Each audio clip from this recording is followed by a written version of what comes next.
साहिब बंद की सत्ता। तो सबसे पहले परमात्मा के नाम पे जयकारा लगाएंगे, उसके बाद सत्संग शुरू करेंगे। बोलिए परमपिता परमात्मा की, सदगुरु बंदी छोड़ कबीर साहिब की, सभी संतों की, सभी भक्तों की, आज के आनंद की, सकल हंस को बंदगी साहेब बंदगी। तो परमात्मा की आज अपार कृपा हुई, जो आपके उदयपुर डिस्ट्रिक्ट में ये सत्संग हो रहा है।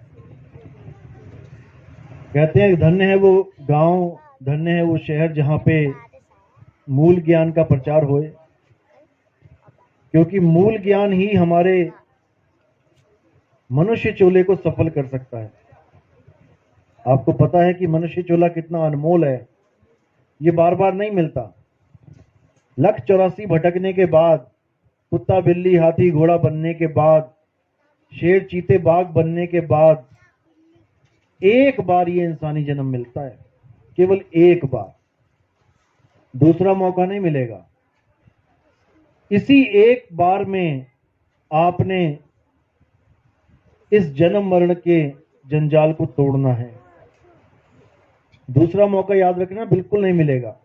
अगला मौका मिलेगा दोबारा 84 भटकने के बाद।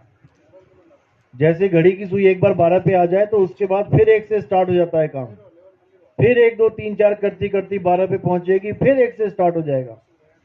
ऐसे ही युगों युग बीत गए, हम उसी घड़ी की सुई की तरह गोल गोल घूम रहे हैं।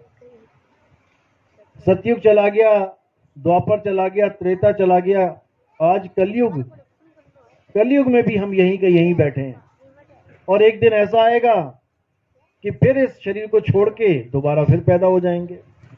कितने लोग ऐसे हैं गांव में जिनको आप खुद अपने हाथों से शमशान घाट तक छोड़ के आए, जला के आए, जो आप ही की तरह आपके साथ बैठे होते थे, और ये जन्म मरण की बातों को सुन के कहते थे किसने देखा, किसने देखी मौत, हम तो जीने के लिए आए हैं, हम तो 100-100 साल जिएंगे, पोते हो जाएंगे तब तक जिएंगे।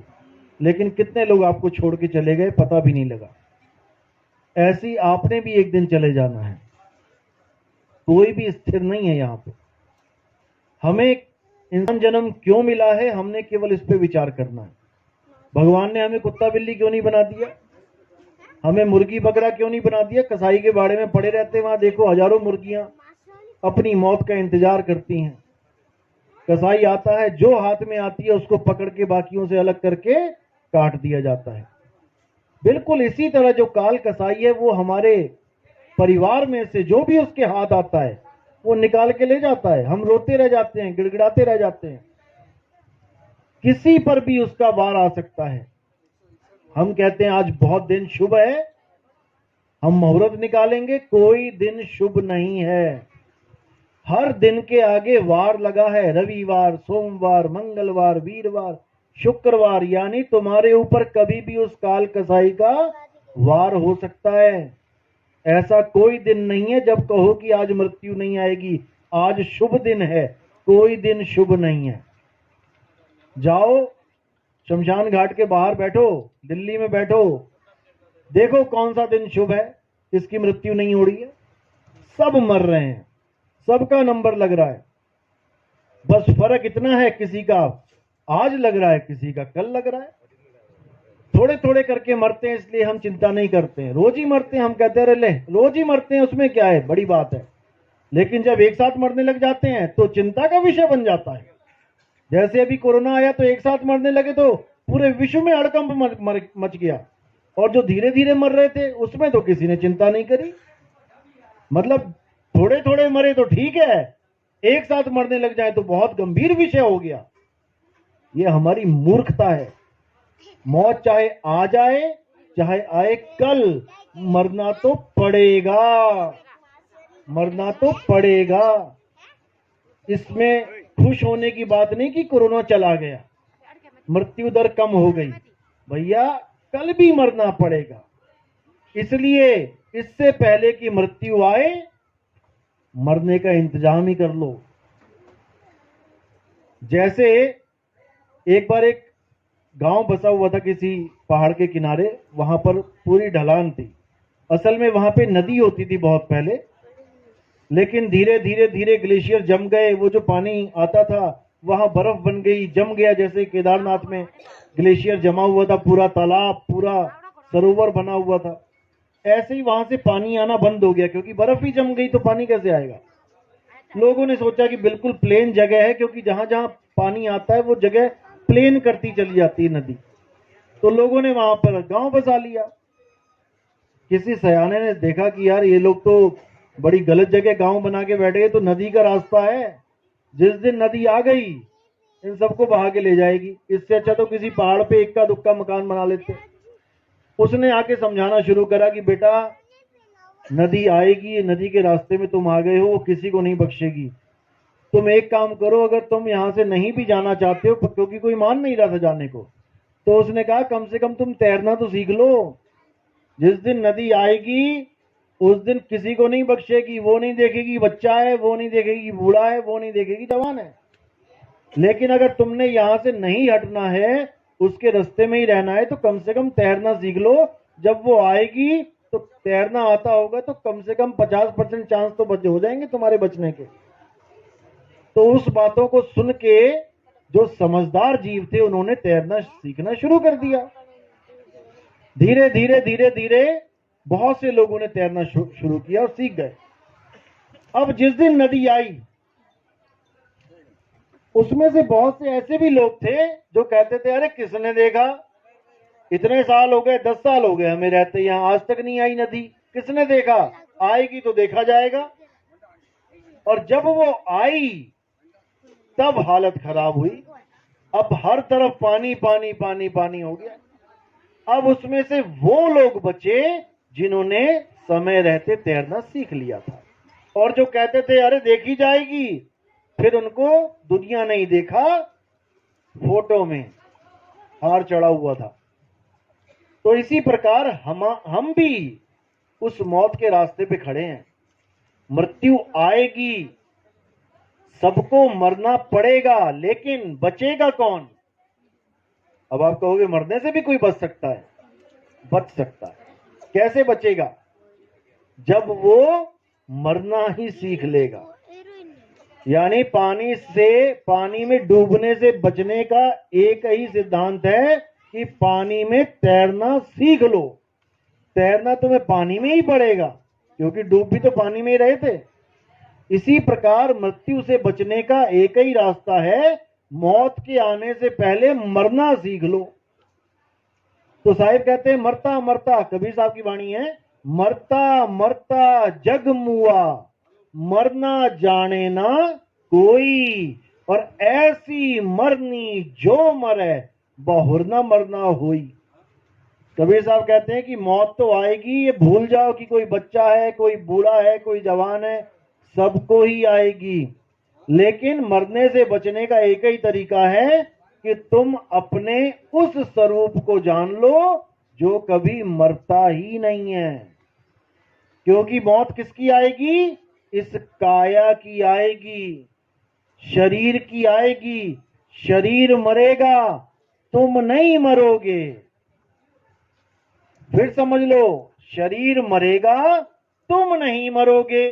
अब तुम क्यों नहीं मरोगे, क्योंकि तुम शरीर हो ही नहीं।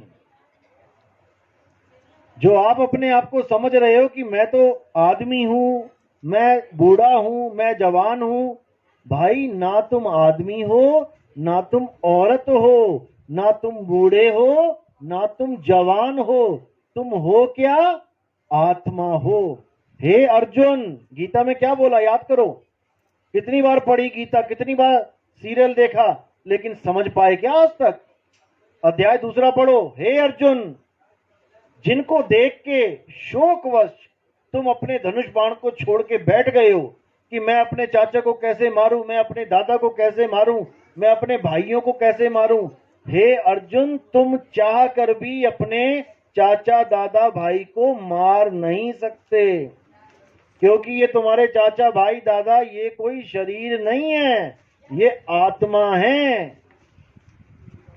ये आत्मा है, तुम केवल इनके शरीरों को मार सकते हो, आत्मा को नहीं मार सकते। तुम्हारे भाई कभी नहीं मरेंगे, लेकिन उनके कपड़े, उनकी जो शरीर है, इसका नाश हो जाएगा।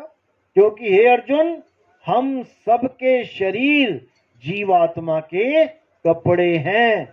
जैसे हम कपड़े धारण करते हैं, किसी ने सफेद पहन लिया, किसी ने पीला, किसी ने काला, तो पहनते पहनते पहनते घिस गए, फट गए, तो कपड़े उतार के दूसरे पहन लिए। ऐसे ही जो हमारे शरीर हैं, ये हमने कहां से पहने? मां के गर्भ से पहन के आए हम। उसी गर्भ में किसी को लड़की का शरीर दे दिया, किसी को लड़के का शरीर, यानी कि कपड़े मिल गए। कोई लड़की की ड्रेस पहन के आ गया, कोई लड़के की ड्रेस पहन के आ गया। अब वो अपनी ड्रेस को ही अपना स्वरूप मान बैठा। अब ये जीव अपने आप को आदमी समझ रहा है, अपने आप को औरत समझ रहा है, जबकि आदमी और औरत के कपड़े हैं। और एक दिन इन कपड़ों को यहीं छोड़ के वो फिर मां के गर्भ में चला जाएगा। कितनी दुनिया है, आप देखो नजरों से, कितने लोग, कितने जानवर, कितने हाथी, घोड़ा, बिल्ली, पक्षी, कितने हैं। कहां से आए ये सब? हम लोग कहां से आए इस दुनिया में? मां के गर्भ से आए हैं। ऐसा कोई नहीं है जो मां के गर्भ में नहीं आया। अब हम जब मृत्यु हो जाएगी शरीर की, तो कहां चले जाएंगे? जहां से आए हैं वहीं जाएंगे। दोबारा से हमारे एक एक एक दिन कम होता जा रहा है, दोबारा से मां के गर्भ में जाने की तैयारी हो रही है। तो साहिब कहते हैं, कबीर साहब कहते हैं, जहां से आया और वहीं समाया, कहे कबीर तूने क्या कमाया। तू इस शरीर में आया, मनुष्य चोले के शरीर में आया, और दोबारा फिर तैयारी कर रहा है गर्भ में जाने की। जब गर्भ में था तब अंदर ही अंदर चीखता चिल्लाता था कि मुझे निकालो परमात्मा, कहां फंस गया मैं। इतनी गर्मी होती है वहां पे, इतनी ज्यादा जठराग्नि होती है कि आप सोच भी नहीं सकते। उल्टा लटकाया जाता है आपको, पैर ऊपर होते हैं, सिर नीचे होता है, और मल मूत्र में पड़े होते हो। तब परमात्मा से अरदास करते हो कि एक बार मुझे निकाल दो यहां से, मैं तेरी रोज भक्ति करूंगा, एक पल भी तुझे नहीं बिसारूंगा, तुझे भूलूंगा नहीं। लेकिन बाहर निकलते ही हमें माया की हवा लग जाती है। माया की ऐसी हवा लगी कि अब परमात्मा कौन, तू कौन और मैं कौन। मैं तो एमएलए, मैं तो सीएम, मैं तो पीएम, मैं तो यहाँ का ग्राम पंचायत का प्रधान बन गया। भाई कोई कुछ नहीं बना। दोबारा गर्भ में जाने की तैयारी हो रही है, चाहे वो कोई भी क्यों ना हो। अब बचना क्या, कैसे है? दोबारा मां के गर्भ में जाने से कैसे बचा जा सकता है?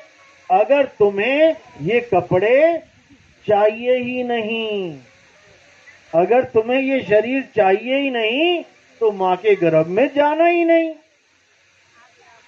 बस यही एक तरीका है मां के गर्भ से बचने का। अब किसको नहीं चाहिए कपड़े? हाथ खड़ा करो जरा, किसको नहीं चाहिए?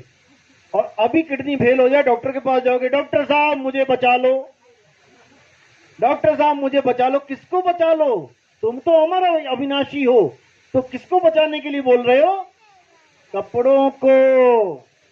डॉक्टर साहब इन कपड़ों को बचा लो, इंजेक्शन लगवा लो, कुछ भी करो, ये कपड़े ना चले जाएं कहीं। और जहां पे आशा वहीं पे वासा। ये कपड़ों से कोई मुक्त नहीं हो सकता जब तक वो अपने स्वरूप को ना जान ले, यानी वो उस चीज को ना जान ले जो बिना कपड़ों के भी जीवित है। क्योंकि तुमने अपने आप को ये कपड़ा समझ लिया है। कोई बात नहीं, तुमने अपने आप को ये कपड़ा समझ लिया है, और तुम अपनी आयु को इस कपड़े के साथ नापते हो। अभी किसी को खड़ा करके पूछे भाई आपकी कितनी उम्र है, वो कहेगा 30 साल। क्या तुम्हारी उम्र 30 साल है? अर्जुन को क्या बोला कृष्ण जी ने? हे अर्जुन, दूसरे अध्याय में, ऐसा कोई समय नहीं था जब ये राजा महाराजा नहीं थे, और ऐसा कोई भविष्य में समय नहीं आएगा जब ये राजा महाराजा नहीं होंगे। तो कौन सी कितनी उम्र है उनकी? वो अविनाशी हैं, अजन्मे हैं, उनकी कोई उम्र ही नहीं राजा महाराजा की। तो उम्र किसकी गिनती में आती है? कपड़ों की। जिस दिन मां के गर्भ से आप बाहर निकले वहीं पर तारीख और समय नोट कर लिया गया, तुम्हारा जन्म हो गया। अच्छा, और जो मैं अंदर गर्भ में जीवित था वो कौन गिनेगा साथ में? 9 महीने गर्भ में रहा, डॉक्टर मेरा ट्रीटमेंट कर रहा था, डॉक्टर देख रहा था कि बच्चा जीवित है कि नहीं है, तो वो 9 महीने क्यों नहीं गिन रहे हो भाई साथ में? जिस दिन गर्भ से बाहर आ गए उस दिन तुमने लिख दी डेट ऑफ बर्थ, और गर्भ के अंदर भी तो मैं जीवित था, वो कौन सी वो दिन क्यों नहीं गिन रहे हो साथ में? और जिस दिन मेरी मृत्यु हो जाती है, यानी मेरे शरीरों की मृत्यु हो जाती है, उस दिन मेरी एक्सपायरी डेट लगा देते हो कि ये मर गया, और उसके बाद क्या करते हो? ये स्वर्ग चला गया। जब स्वर्ग ही चला गया तो मरा कौन? मैं यहां से अगर चला जाऊं दिल्ली तो यहां वाले लोग क्या कहेंगे कि नितिन दास मर गया? नितिन दास चला गया बोलेंगे, मरा नहीं। तो जब यहां पर कोई शरीर छूट जाता है किसी का, तो उसके कार्ड में क्या लिखवाते हैं? मेरे पिता का स्वर्गवास हो गया। स्वर्गवास का मतलब क्या होता है? मरना होता है। वास का मतलब होता है रहना, कि तुम्हारा वास कहां है। अब वो इस शरीर को छोड़ के वो स्वर्ग में रहते हैं। अगर वो स्वर्ग में रहते हैं तो फिर मरा कौन? मरा कौन? मेरे पिता की मृत्यु हो गई, मरा कौन? यहां छोड़ के वहां रहते हैं, कल को क्या पता वहां बोर हो जाए फिर यहां आ जाए, तो मरा कौन? तो कबीर साहब कहते हैं इस दुनिया में कोई मरता ही नहीं है। मरा कौन? ये तत्व अपने तत्व में मिल गए जाके। पानी में पानी मिला, मिला पौन में, पौन में तो से पूछू पंडिता, इनमें मरा कौन? कोई नहीं मरता। सबसे बड़ा भरमजाल यही है कि तुम मर जाओगे, मर जाओगे। जो अविनाशी जीव है उसके दिमाग में यह डाल दिया गया कि तुम मर जाएगा, जो कभी मर ही नहीं सकता। ईश्वर अंश, जीव अविनाशी।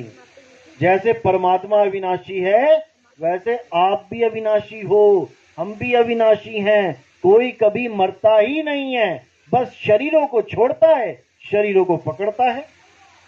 आज इस मकान में रहता है, कल को ये मकान छोड़ के वहां चला गया, वहां छोड़ के अगले गांव में चला गया, अगले गांव छोड़ के अगला गांव चला गया, तो मरा कौन? हम केवल मकान को देखते कि मकान में कोई रहता है तो तरह तरह की आवाजें आती हैं, कभी टीवी की आवाज आ गई, कभी गानों की आवाज आ गई, कभी झगड़े की आवाज आ गई आपस में, और जब वहां से वो लोग चले गए तो मकान बन जाता है खंडर। अब उस मकान में कोई आवाज नहीं आती तो हम कहते हैं मकान मर गया। मकान मर गया कहते हैं जैसे हम इसमें एक जीव रहता है शरीर में, बोल रहा है, खा रहा है, पी रहा है, तो लग रहा है कि हाँ जीवित है, वो लग रहा है जीवित है। अब जब इसको छोड़ के चला गया वो, अब शरीर को देख के हम कह रहे हैं कि ये मर गया। शरीर तो पहले से मरा हुआ था। शरीर याद रखो पहले से मरा हुआ है। क्यों? शरीर 5 तत्वों का बना है, आकाश, हवा, पानी, अग्नि और मिट्टी। इसका पूरा कॉम्बिनेशन है। तो हवा क्या जीवित है? मिट्टी क्या जीवित है? पानी क्या जीवित है? आकाश क्या जीवित है? अग्नि क्या जीवित है? नहीं। तो इन निर्जीव 5 तत्वों को मिला के अगर एक इंसान का चोला बना दिया गया तो निर्जीव को मिलाने पे क्या वो जीवित हो जाएगा? नहीं होगा, नहीं होगा। तो जीवित करने वाला कौन है? जीव है। जब तक इसमें जीव नहीं आएगा, जब तक ये जीवित नहीं होगा। जैसे आप पंखा लेने जाते हो, किसी मार्केट में गए, वहां पर किसी मार्केट में गए पंखा लेने, वहां पर आपने पंखे की दुकान से पंखा उठाया। अब पंखा वहां 3-4 हिस्सों में टूटा पड़ा होता है, पंखे अलग पड़े होते हैं, उसके पर वो रोटेटर अलग पड़ा होता है, टांगने वाला अलग होता है और रेगुलेटर अलग होता है। अब उस वक्त वो मुर्दा की स्थिति में होता है, मुर्दा है। यानी आप एक दुकान में गए मुर्दा खरीदने के लिए, जो 4-5 हिस्सों में बटा पड़ा है, मुर्दा उठा के ले आए घर पे। अब उसको मुर्दे को जोड़ के टांग दो, अब क्या चल पड़ेगा? वो मुर्दे को टांगा ना, मुर्दा लेके आए थे, मुर्दे को जोड़ के टांग दिया, चला क्या? नहीं चला। अब उसमें किस चीज की कमी है, क्यों नहीं चल रहा? करंट की। जब तुमने करंट की तार लगा दी, अब वो मुर्दा भागने लगा 250 की स्पीड में। अब मुर्दा भागने लगा 250 की स्पीड में, तो क्या वो अब जिंदा हो गया? वो पंखा क्या अब जिंदा हो गया? जिंदा है कि मुर्दा है? मुर्दा है। जिंदा हमें लग रहा है। क्यों लग रहा है? क्योंकि करंट उसको दौड़ा रहा है, और जैसे ही करंट चला गया वो फिर मुर्दे का मुर्दा ही रह गया। यानी पंखा कभी जिंदा था ही नहीं। पंखे को चलाने वाली बिजली थी, वो उसको जिंदा कर देती है बार बार। जितनी बार ऑन करोगे चल पड़ेगा, ऑफ करोगे बंद हो जाएगा। इसीलिए इस शरीर के साथ भी एक करंट जुड़ा हुआ। ये शरीर मुर्दा है, इसके साथ एक करंट जुड़ा हुआ है, जिस करंट को कहते हैं जीवात्मा। जब तक वो जीवात्मा इस शरीर के साथ जुड़ी हुई है, ये दौड़ रहा है, भाग रहा है, खा रहा है, पी रहा है, चल रहा है, तो ये क्या जिंदा हो गया? मेरे पिताजी जिंदा हैं। कौन पिताजी जिंदा है? किसको मान रहे हो पिताजी? जीव तो पहले ही अमर है, और जीव शरीर को चला रहा है। अब तुमने पिताजी मान लिया शरीर को, इसलिए कह रहे हो मेरे पिताजी जिंदा हैं, और जिस दिन जीव शरीर को छोड़ दिया उस दिन कहोगे मेरे पिताजी मर गए। तो तुमने पिताजी मान लिया शरीर को, जबकि पिताजी कौन है? वो जीव पिताजी है, जो छोड़ के चला जाता है। जो पड़ा हुआ है लाश, वो पिताजी नहीं है। कहते ना मेरे पिताजी मुझे छोड़ के चले गए। चले कहां गए? लेटे तो हैं। वो पिताजी नहीं है। पिताजी जीव थे, जीव चला गया, और पिताजी की जो कपड़े हैं, जो लाश है, वो पड़ी हुई है। तो सारी उम्र हम किसको पिताजी पिताजी करते रहे? लाश को, मुर्दे को। और जो पिताजी जीवित हैं उसका हमें कोई बोध ही नहीं है। तो कबीर साहब की वाणी है, साधो ये मुर्दों का गांव। ये जितने भी लोग तुम्हें दिखाई दे रहे हैं ये सब मुर्दे हैं, लेकिन तुम्हें लग रहा है जीवित हैं। क्यों? 1000 पंखे लगे हों जिसमें से 500 में बिजली आ रही है, 500 के स्विच ऑफ हैं, तो जिसकी बिजली चल रही है वो दूसरों को क्या कह रहे हैं? अरे ये तो मर गया, ये तो मरे हुए हैं। भैया तुम भी मरे हुए हो, अगर तुम अपने आप को शरीर मानते हो तो। और जो जीव है वो अजर अमर अविनाशी है, जिसका स्विच ऑफ हो गए। ऑफ हो गए मतलब पहले ऑन थे, बिजली आ रही थी, अब ऑफ ऊपर हो गया तो ऑफ हो गए। अब जब ऑफ हो जाता है पंखा तो उठा के उसको फूंक आते हैं शमशान घाट में। किसको फूका? पंखे को फूका, बिजली को नहीं फूक के आए। जैसे तोता होता है पिंजड़े में, अब पिंजड़े में तोता है, तोता और पिंजड़ा दो चीजें अलग अलग हैं। क्या तोता ही पिंजड़ा है? नहीं है। क्या पिंजड़ा ही तोता है? नहीं है। अब ये पिंजड़ा क्या है? ये शरीर। इस पिंजड़े में एक तोता बैठा है जो रोज बोलता है मिट्ठू मिट्ठू। अब बस फर्क इतना है कि वो तोता दिख नहीं रहा। वो तोता किसी को दिखता नहीं है, तो लोगों को लगता है पिंजड़ा बोल रहा है। अच्छी तरह समझना इसको। लोगों को लगता है कि पिंजड़ा बोल रहा है, जबकि पिंजड़े में बैठा तोता बोल रहा है। अब एक दिन पिंजड़े की मृत्यु हो गई, क्योंकि तोता तो उड़ गया। जैसे ही तोता उड़ गया मानो आज उड़ गया। अब पिंजड़े की मृत्यु होगी, पिंजड़ा पड़ा हुआ है। अब पंडित जी आगे कहते जी अब तो पिताजी का वो करवाना पड़ेगा क्रियाक्रम, नहीं तो मुक्ति नहीं मिलेगी। अब क्रियाक्रम देखो क्या हो रहा है। तोता उड़ गया आज शाम को 4 बजे, सबको इंफॉर्मेशन चली गई कि भाई पिताजी ऑफ हो गए, सारे आ जाओ। एक दिन लग गया पहुंचने में। अगले दिन अब क्रियाक्रम जब हम करते हैं तो क्रियाक्रम हमने किसका करना था? पिताजी का, क्योंकि पिताजी को मुक्ति चाहिए, यानी कि तोते का, क्योंकि तोता जी पिताजी है, पिंजड़ा थोड़ी नहीं है। तो पिताजी तो कल ही उड़ गए थे, और आज हम किसका क्रियाक्रम कर रहे हैं? पिंजड़े का। तो मुक्ति किसको मिलेगी? तोते को कि पिंजड़े को? तो हम आज तक जो क्रियाक्रम करते आए हैं पिंजड़े का करते आए हैं।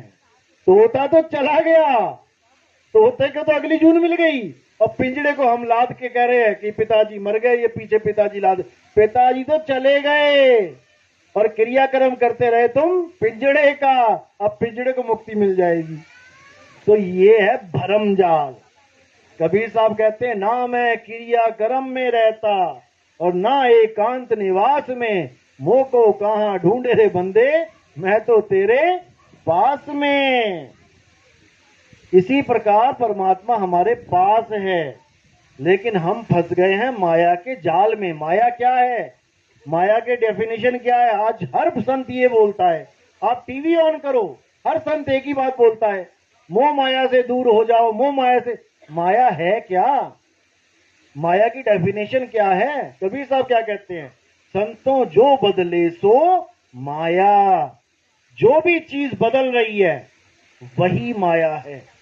जब हम पैदा हुए छोटे से थे, हम बड़े हो रहे हैं, हमारी शक्ल बदल गई, हमारे बाल काले से सफेद हो गए, हमारे दांत जड़ गए, हमारी चमड़ी बदल गई, रंग रूप बदल रहा है। इसका मतलब हम माया हैं, ये काया ही माया है। और जो कभी ना बदले वो क्या है? वो है सत्य, वो है परमात्मा जो कभी नहीं बदलता, जिसका ना कभी जन्म होता है ना कभी मृत्यु होती है। तो कौन है वो? किसके बारे में बताया? हे अर्जुन, आत्मा अजन्मा है। ना तो किसी समय में आत्मा की जन्म होता है, ना ही कभी आत्मा की मृत्यु होती है।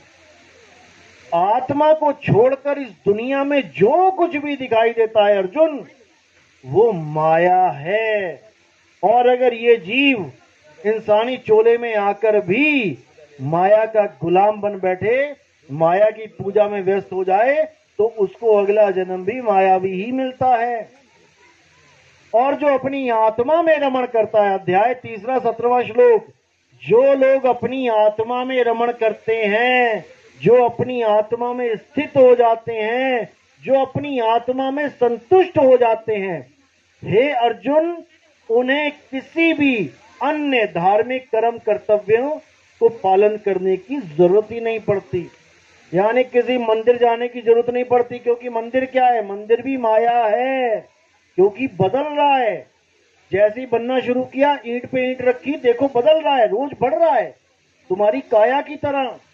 करते करते करते बढ़िया से कलर कर दिया, सब कुछ बढ़िया कर दिया, कितना ही बढ़िया कर दो, एक दिन फिर वो ध्वस्त हो जाएगा। तो जो बना, टिका और बिगड़ गया, वो 3 गुणों के अधीन आ गया, वही माया है। इसी को बोला है त्रिगुणी माया। संतों, माया महाठगिनी हम जानी, त्रिगुण फांस लिए कर डोले, बोले माधुरी बाणी, माया महाठगिनी हम जानी। इस माया ने सबको ठगा है, 3 गुणों से ठगा है। जब तक हम 3 गुणों से ऊपर नहीं उठ गए, 7वां अध्याय पढ़ो, हे अर्जुन, जो लोग 3 गुणों से नीचे रह जाते हैं, जो त्रिगुणी माया में उलझे रह जाते हैं, वो अपना अनमोल जन्म बर्बाद कर जाते हैं। असली भगत वो होते हैं जो 3 गुणों से ऊपर उठ जाते हैं, यानी वो उस चीज की पूजा कभी नहीं करते जो 3 गुणों के अंतर्गत आ जाती है। 3 गुणों का मतलब है रजोगुण, सतोगुण, तमोगुण। रजोगुण का मतलब होता है कोई भी चीज का पैदा होना, जिसको हम ब्रह्मा जी कह देते हैं, रजोगुणी ब्रह्मा। ब्रह्मा का जो मूल कार्य है वो क्या है? सृष्टि को सर्जन करना। ब्रह्मा जी सारी सृष्टि को बनाते हैं। आगे है सतोगुण। सतोगुण कौन है? विष्णु जी का नाम लेते हैं वहां पे, यानी सृष्टि का पालन करना। और तमोगुण क्या है? सृष्टि का संहार करना। उसके लिए किसका नाम लिया जाता है? भोले शंकर का, कि शंकर जी ही संहार करते हैं। ब्रह्मा जी पैदा करते हैं, विष्णु जी पालना करते हैं, और शंकर जी संहार करते हैं। अब जिस भी चीज को पैदा, पाला या संहार किया जाए, वही माया है।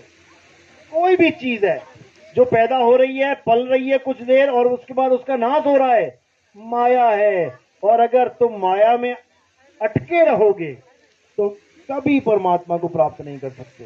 हे अर्जुन, जो इस 3 गुणों की माया को लांग जाते हैं, वही मुझे प्राप्त कर सकते हैं। मेरे अजन्मे स्वरूप को प्राप्त कर सकते हैं, क्योंकि गीता में ही कृष्ण जी ने अपने दो स्वरूप बताए हैं।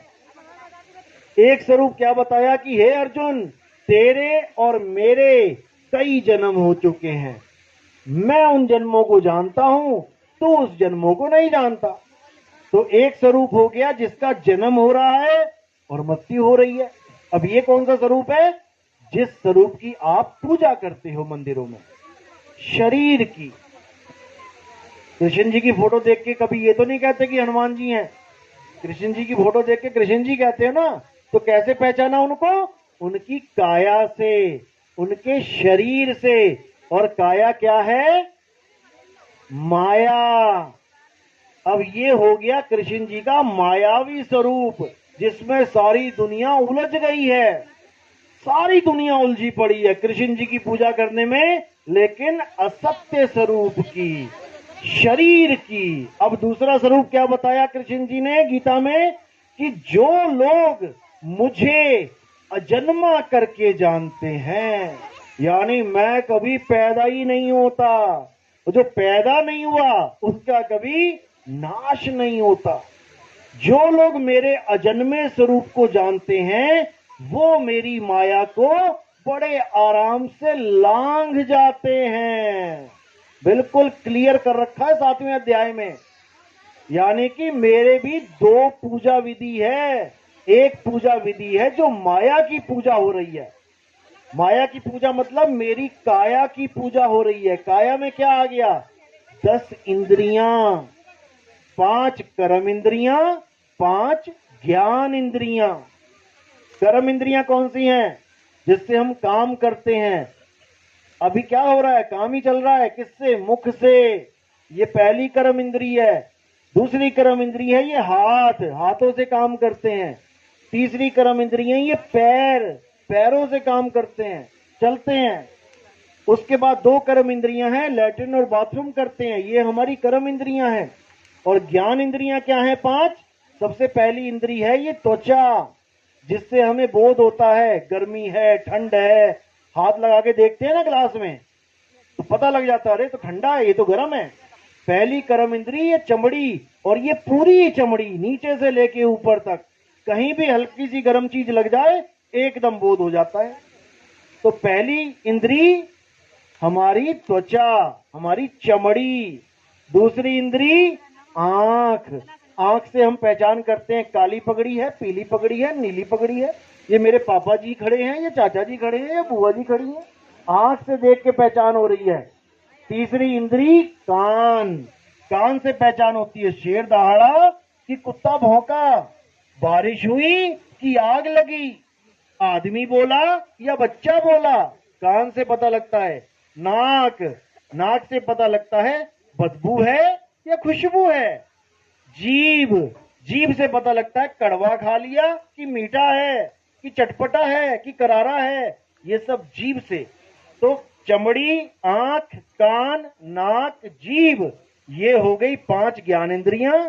उसके बाद मुख, हाथ, पैर, लिंग, गुदा, ये हो गई 5 कर्म इंद्रियां।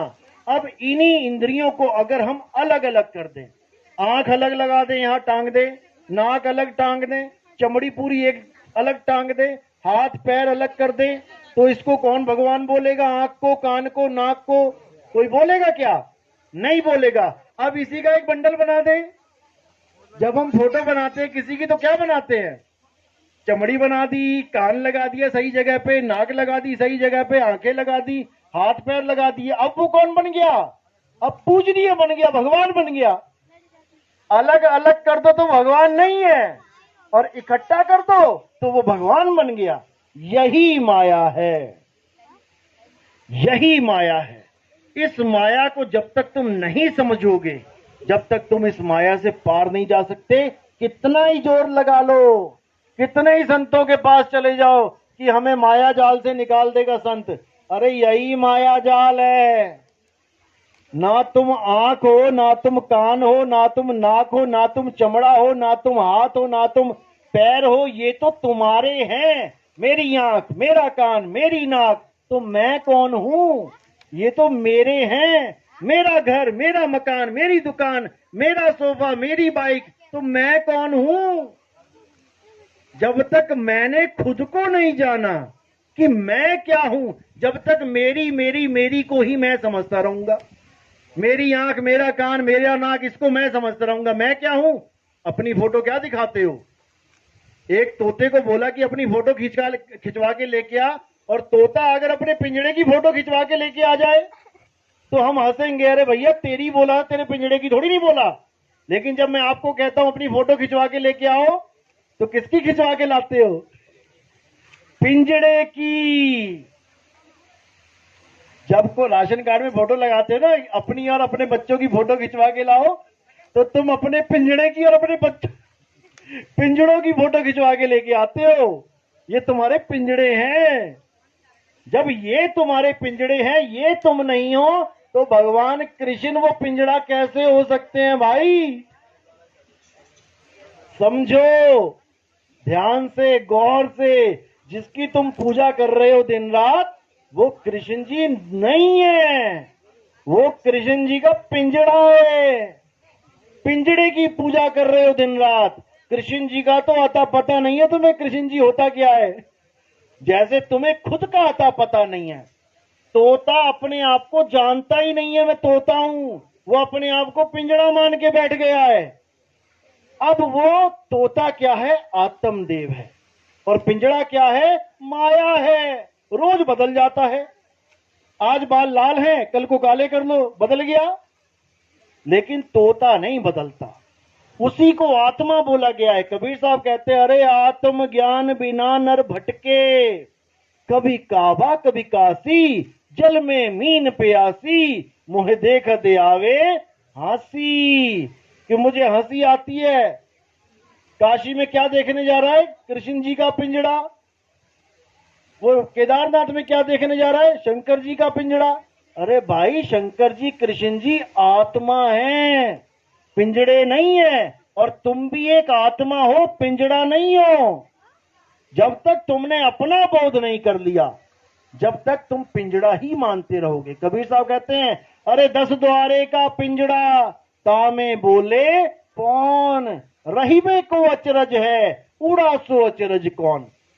जो तुम्हारा तोता होता है पिंजड़े में, तुम हल्का सा गेट खोल देना रात को, फुर करके उड़ जाएगा। उसके बाद तुम सारी उम्र गेट खोल के रखना, वापिस आएगा क्या? कभी नहीं आएगा। लेकिन इस काया में जो तोता है, ये 9 दरवाजे खुले पड़े हैं, फिर भी नहीं उड़ता। इस पिंजड़े में 10 दरवाजे हैं, जिसमें से एक दरवाजा तो कर दिया है बंद, गुप्त है, और 9 दरवाजे दिए खुले। हे अर्जुन, इन 9 द्वारों के पिंजड़े में जीव रहता है। कौन से 9 द्वार? 1 2 2 आंखें, 1 2 2 कान, 2 और 2 4, 1 2 नाक के 2 छेद, 6 मुंह, 7वां दरवाजा लिंग और गुदा, लैट्रिन बाथरूम, ये 2 दरवाजे अलग, 9 दरवाजे हो गए। इन 9 दरवाजों में से ही जीव यानी तोता अंत में उड़ जाता है। मरते हुए किसी के देखोगे लैट्रिन निकल गई बेचारे की, किसी की पेशाब निकल जाती है, किसी की जीभ बाहर आ जाती है इतनी लंबी, किसी की आंखें बाहर आ जाती हैं, किसी के नाक में से, कान में से खून निकल जाता है। इन 9 दरवाजों में से ही सबको एक दिन पिंजड़ा खाली करके जाना पड़ेगा। जो 9 दरवाजों से निकल गया वो कहां गया? वो 1,84 में चला गया। अब एक 10वां दरवाजा है। अगर कोई 10वें दरवाजे से भी निकल जाता है, तब भी उसकी मुक्ति नहीं होती। वो कहां जाता है? वो स्वर्ग महास्वर्ग में जाता है। 10वें द्वार से जीव जब जाए, स्वर्ग लोक में वासा पाए। थोड़े दिन भोगेगा वहां पे स्वर्ग, उसके बाद क्या? जब अपनी कमाई खत्म हो गई स्वर्ग वाली, चल नीचे, फिर से यहीं आ जाएगा। इसलिए कबीर साहब कहते हैं कि 10 द्वारे गंधम गंदा, और सार शब्द चीने नहीं अंधा। 10 द्वारों से निकल जाओगे तब भी मुक्ति नहीं होगी। मुक्ति कहां होगी? कि समाना कहां है। हम भक्ति के नाम पे क्या कर रहे हैं? जाप, अजप्पा और अनहद।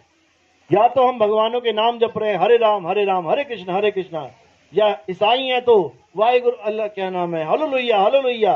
और सिख है तो वाहेगुरु वाहेगुरु वाहेगुरु, मुसलमान है तो अल्लाहू अल्लाहू अल्लाह।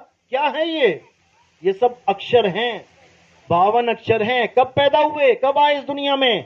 जब इंसान ने लिखना बोलना पढ़ना सीखा, जब आदमी आदि मानव था, जब नंगा आया था, कुछ खाता पीता, रसोइयां नहीं थी, जंगल में खाता पीता था, फल फूल जड़ें कंदमूल।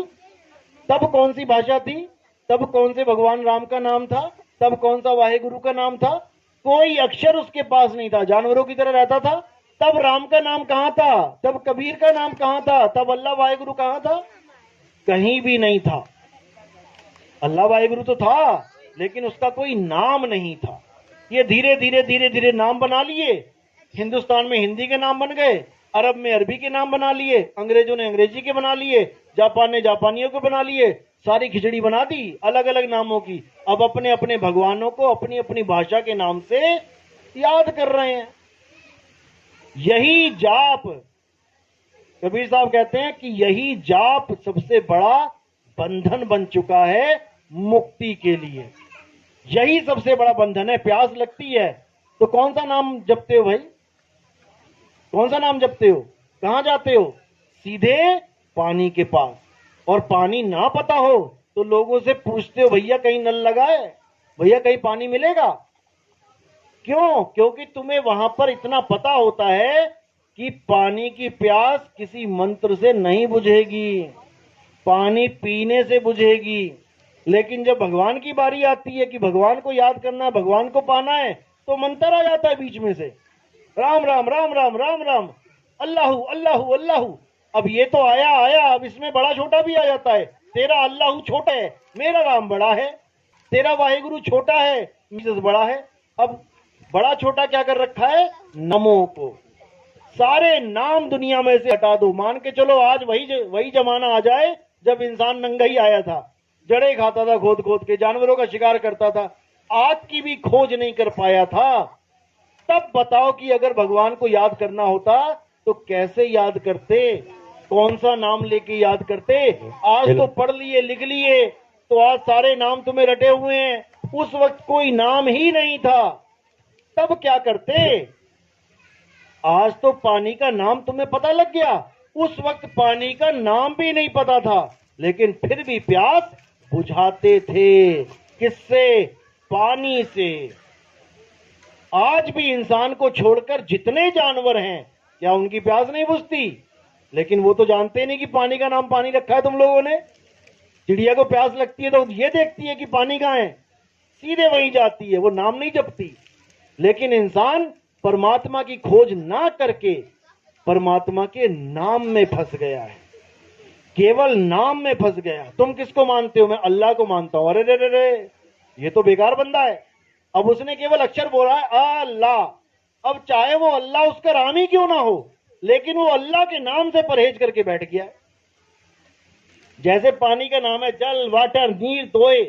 अब अगर वहां चले जाओगे बंगाल में तो वहां पे जल को बोलते हैं जौल।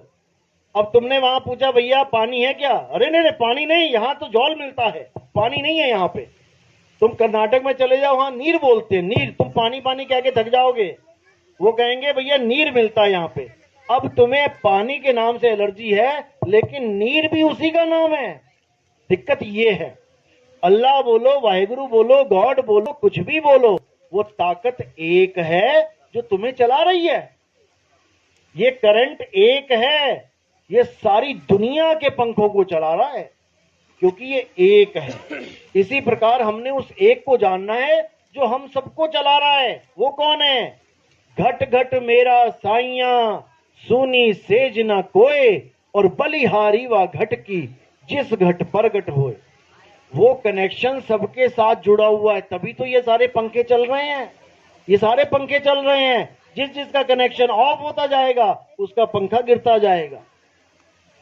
बस उस कनेक्शन को जानना है। हम अपने आप को पंखा मान रहे हैं बार बार, इसलिए दोबारा दूसरे पंखे की डिमांड कर देते हैं। अब हमने अपने आप को करंट जान लेना है, और जब हम करंट ही हो गए, अब हमें किसी पंखे की जरूरत नहीं है। पंखे को करंट की जरूरत है कि करंट को पंखे की जरूरत है? पंखे को करंट की जरूरत है। करंट तो अपने आप में पूर्ण है, उससे तुम पंखा चला लो, उससे तुम गीजर चला लो, उससे तुम हीटर चला लो। करंट अपने आप में पूर्ण है, उसे किसी की जरूरत नहीं है।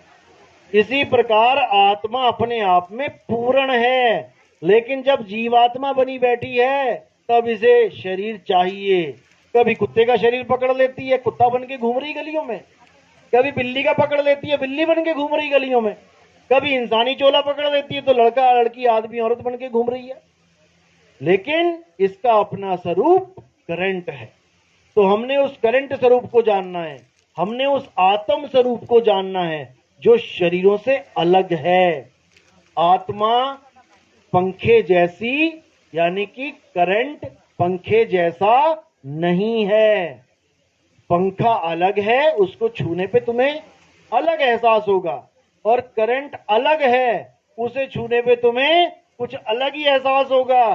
तुम करंट और पंखे को एक साथ नहीं बता सकते। इसी प्रकार आत्मा अलग है, शरीर अलग है। कृष्ण जी, राम जी, हनुमान जी का शरीर एक पंखे की तरह जानो, 10 इंद्रियां समझो, और उनकी आत्मा को परमात्मा जानो, क्योंकि आत्मा ही परमात्मा है। आत्मा को कोई मार ही नहीं सकता, इसीलिए वो परम है। लेकिन अपने परम पद को छोड़ के जब वो जीव पद में आ जाती है तो देखो कितने बने बैठे हुए हैं। बस हमने क्या करना है, अब इस जीव को अपने आत्म स्वरूप में लाना है, और कुछ नहीं करना। कोई अगरबत्ती नहीं, कोई धूप नहीं, किसी मंदिर मस्जिद में कोई जाने की जरूरत नहीं। घर बैठे तुम्हें आत्म ज्ञान हो सकता है। ये पंखे को करंट ढूंढने के लिए कहां जाना पड़ेगा? अरे करंट इसी में है, तभी तो चल रहा है ये। इसीलिए बोला कस्तूरी कुंडल बसे, मृग ढूंढे बन माही, ऐसे रमता राम है ये दुनिया जाने नहीं। तुम्हारा परमात्मा तुम्हारी आत्मा में विराजमान है, उसे बाहर जाके ढूंढने की जरूरत नहीं है। जैसे दूध अगर घी को ढूंढना चाहे तो कहां जाके ढूंढे?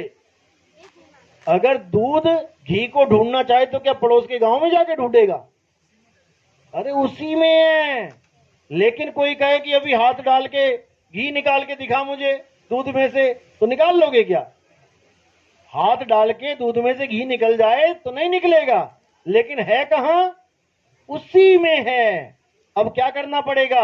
अब हमें गुप्त भेद प्राप्त करना पड़ेगा। वो गुप्त भेद हमें कौन बताएगा? मां बताएगी बेटी को कि बेटी इस दूध में से बहुत सी चीजें निकल सकती हैं। बेटी कहेगी क्या बात कर रहे हो? जिसको नहीं पता इस दूध में से क्या निकलेगा, बेटा इसमें से दही भी निकल जाता है, इसमें से लस्सी भी निकलती है, इसमें पनीर भी निकल जाता है, और इसमें से घी भी निकल जाता है। अब बेटी को यकीन नहीं हो रहा कि ऐसे कैसे हो सकता है। अब वो उसको तरीका बताएगी, उसमें जाग लगाएगी, अगले ही दिन दूध से दही बन जाएगा। अब उस दही को मथेगी, उसमें से मक्खन निकलेगा, मक्खन को गर्म करेगी, उसमें से जाके घी निकलेगा। तो दूध में ही घी है, लेकिन कितने घंटे दूर है? अब लगा लो कितने घंटे लग गए आपको। दूध से घी कितने घंटे की दूरी है, वो आप समझ जाओगे कि जीव से आत्मा बनने में कितना समय लगता है। चीज वही है, लेकिन उसको समय लगता है असली स्वरूप में आने में। तो इसी प्रकार जो समय लग रहा है इसी को भक्ति कहते हैं। लोग कहते हैं ना भक्ति करो भक्ति करो। भक्ति का मतलब क्या होता है? कहीं मंदिर में जाके दूध ढूंढेगा घी को तो भक्ति होगी। भक्ति का मतलब होता है आत्म मंथन। अपने आप को मथना शुरू करो। जब तुम अपने आप को मथना शुरू करोगे, करते करते करते करते तुम्हारा रूप बदलने लग जाएगा। बदलने का मतलब ये नहीं कि मायावी रूप, बदलने का मतलब है कि जो तुम आज तक सोच रहे थे कि मैं ये हूं ये हूं ये हूं, उसको छोड़ने लग जाओगे, क्योंकि तुम बदल बैठे हो, तुम्हारा रूप वही है। जैसे एक कुत्ता शीशे के सामने खड़ा होके पूरा दिन भौंक रहा है, तो वहां पर भूल है, अपने आप को भूल गया और सामने वाले जो प्रतिबिंब है, जो नकल है, उसको भौंकने लग गया पकड़ के। तो इसी प्रकार जो भूला हुआ कुत्ता है वो शीशे से बाहर है और जो भूल है वो शीशे के अंदर है। इसी प्रकार हम अपने आप को भूल गए और अपने इस नकली स्वरूप को देख के भौंकने लगे हुए हैं। भौंक भौंक के ऐसे मर गए, फिर दोबारा यही नकली स्वरूप प्राप्त कर लिया। तो इसीलिए कबीर साहब ने कहा, जैसे स्वान यानी कुत्ता, जैसे स्वान कांच मंदिर भरमते भूख मरे हो, और कहें कबीर नलनी के सुगना तोहे कौन पकड़े हो। कह रहे हैं अरे तोता पकड़ने वाले क्या करते हैं, तोते को पकड़ लेते हैं। कैसे? एक नली लगा देते हैं, उसके ऊपर घूमने वाली 2 नलियां लगा देते हैं, उसके ऊपर मिर्चियां टांग देते हैं। अब तोता उड़ता उड़ता देखता है मिर्ची, शौकीन है मिर्ची का, आके ऊपर बैठ जाता है। जैसे बैठता है तो वो घूम जाता है नीचे को। अब जैसे नीचे घूमता है तो नीचे पानी कर रखा था गड्ढा खोद के उन्होंने, अब वो खूब कस के पकड़ लेता है नली को। अब इतनी तेज पकड़ लेता है कि उसे ये भूल जाता है कि मैंने पकड़ी है, वो सोचता है नली ने मुझे पकड़ लिया। अब वहीं लटका रहता है पूरा दिन और आके उसको पकड़ लिया जाता है। इसी तरह कहा जा रहा है कि कुत्ता ये भूल जाता है कि मैं शीशे से बाहर हूं, मेरे सिवा और कोई नहीं है, और अपने प्रतिबिंब को भौंक भौंक के एक दिन मर जाता है। इसी प्रकार हम भी अपने स्वरूप को भूल के अपने नकली स्वरूप के लिए हाय हाय हाय हाय करते मर जाते हैं। तो यही कबीर साहब ने बताया है कि अपने स्वरूप को जान लो। तुमने अपने स्वरूप को जान लिया, अब तुम्हें पिंजड़े से कोई मतलब नहीं है। पिंजड़ा चाहे कभी छूटे, आज छूटे तब भी तोता उड़ के आसमान में खुशियां मनाएगा, और 10 दिन बाद छूटे तब भी जाके खुशियां मनाएगा। तोता कभी रोएगा क्या पिंजड़े से निकलते हुए? तुम एक बार खोल के तो देखो। लेकिन तुम इस पिंजड़े को छोड़ते हुए हंसते हो कि रोते हो? यानी वो तोता इस तोते से महाज्ञानी है जो अपने पिंजड़े को छोड़ के हंसता है, और हम अपने पिंजड़े को छोड़ने के वक्त रोते हैं। यानी कैदी की रिहाई है और कैदी बिलबिला रहा है कि मुझे थोड़ा सा और रहने दो इस जेल में, डॉक्टर साहब थोड़ा सा और रहने दो। यही भरमजाल है। डॉक्टर नहीं चाह सकता साधो ये मुर्दों का गांव, यहाँ पर डॉक्टरेगा और मरीज भी मरेगा। कहने का मतलब दोनों का चोला छूटेगा, दोनों का शरीर छूटेगा। तो शरीर छोड़ने से पहले हमें ये इंतजाम करना है कि हमें दोबारा शरीर में ना आना पड़े। बस यही करना है, इसके अलावा कुछ नहीं। जिस मरने से जग डरे मेरे मन आनंद, मरने पर ही पाइए पूर्ण परमानंद। अगर आपने इस शरीर को छोड़ने का सही तरीका सीख लिया तो उतने आनंद में रहोगे कि सोचो कि लास्ट में तुम्हारी मृत्यु नहीं, तुम्हारा ब्याह हो रहा है। इस सुरता का ब्याह होता है शब्द गुरु से, और इतने आनंद में रहती है, लेकिन नहीं जानती अपने पति को, इसलिए बेचारी इस नकली पति को पति मान के बैठी है, इससे ही पीछा नहीं छूट रहा उसका। तो इसी के साथ मैं आज का सत्संग यहीं समाप्त करता हूं। बाकी जो हमारे सत्संग है आप YouTube पे देख सकते हैं। कहत कबीर सुनो भाई साधो चैनल है हमारा, कहत कबीर सुनो भाई साधो, आप YouTube पे देख सकते हैं। 1 नंबर से सत्संग सुने, उसमें मैंने नंबर दे रखे हैं 1 2 3 4 5 करके। तो जैसे ही आप 1 नंबर से स्टार्ट करेंगे, धीरे धीरे धीरे आपके दिमाग की सारी बत्तियां जो ऑफ हो चुकी हैं वो सब जलने लग जाएंगी। उसके बाद आपको पता लगने लग जाएगा कि आज तक मैंने जो मंदिर में कृष्ण जी की, राम जी की, हनुमान जी की, माता की जो मैंने पूजा करी थी, तो मैंने पूजा उनकी करी थी या पिंजड़े की? मैंने उनको धोया था मंदिर में या उनके कपड़ों को धोया था? राम ने रावण को मारा था कि रावण के कपड़े फाड़े थे? बस इतना समझना है, राम ने कभी रावण को ना मारा था, ना ही राम कभी रावण को मार सकते हैं, क्योंकि रावण कोई शरीर नहीं है, रावण आत्मा है, राम आत्मा है, राम शरीर नहीं है। पूजा किसकी बोली है गीता में? जिसको शस्त्र काट नहीं सकता, अग्नि जला नहीं सकती, वायु सुखा नहीं सकती, जल भिगो नहीं सकता। हे अर्जुन, नैनम छिंदंती शस्त्राणि नैनम दहती पावका न चैनम क्लुंतापे न शोषती मारुता। हे अर्जुन, इस आत्मा को ना तो कोई शस्त्र काट सकता है, ना अग्नि जला सकती है, न वायु सुखा सकती, ना जल भिगो सकता है। उसकी पूजा करो जिसको शस्त्र नहीं मार सकता। और कृष्ण जी के शरीर को क्या लगा था? अंत में तीर लगा था। तीर क्या है? अस्त्र की शस्त्र है? लग गया ना। तो पूजा किसकी बोला था करने को? जिसके तीर भी नहीं लग सकता। और हम किसकी पूजा कर रहे हैं? जिसके तीर लग गया। बस इतना सा फर्क है सत्य और असत्य में। राम जी जब अपनी लीला खत्म करके गए तो कहां पे शरीर त्याग किया उन्होंने? किसमें? जल में। तो जब जल में शरीर गल गया, पूजा किसकी करनी थी? जिसको जल गला नहीं सकता। और हम किसकी करते रहे? जिसको जल ने गला दिया। बस इतना सा फर्क है।